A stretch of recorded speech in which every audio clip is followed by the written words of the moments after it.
I still hate this painting.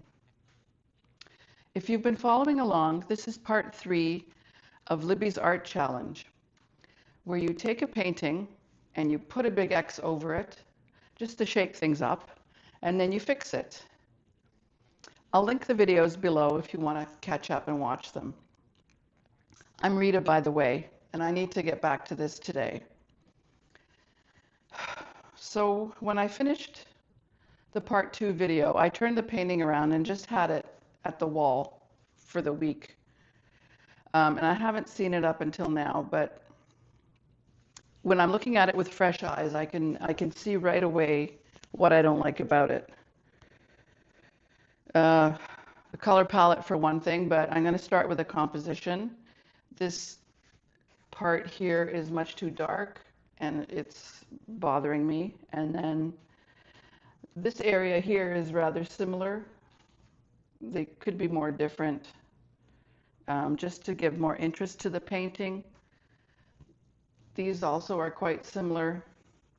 And last week I had a sort of a tangerine or a tan colored circle here, which I painted over, that I'm thinking maybe I shouldn't have painted over, but I do like this wide open spot here. And I like that the lighter colors are popping out. So those, and I actually want to connect it a little more, just to get the composition moving, to keep your eye moving around the canvas. So I'll play around with that when I get to work on it. As for the color palette, I noticed that I was feeling quite out of my comfort zone with this color, this quinacridone magenta. It's not something that I use very often, and yeah, it was bothering me a little bit.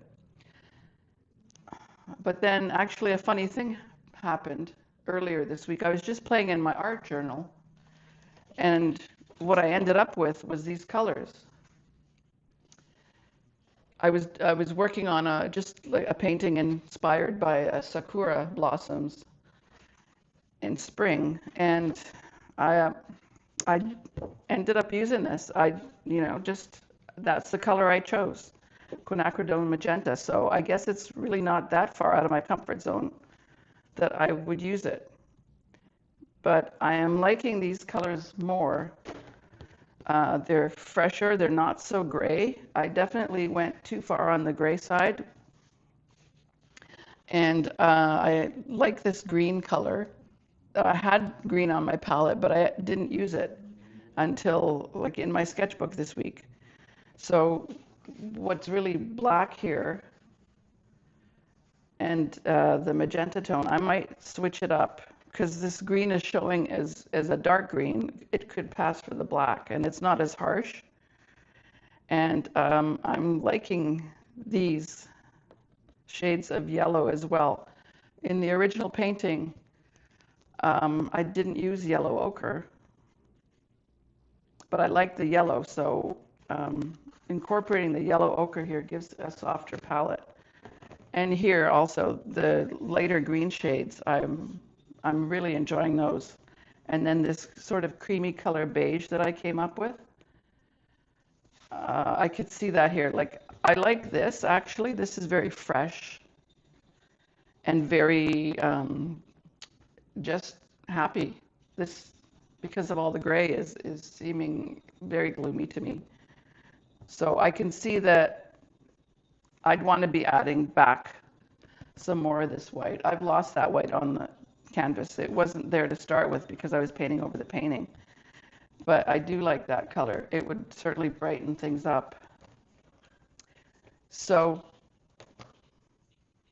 I guess what I want to say is don't ever stop playing and don't ever stop learning.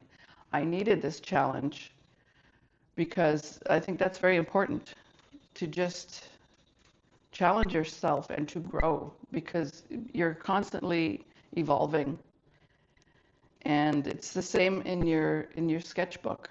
Like I never started really doing art journal or sketchbook work until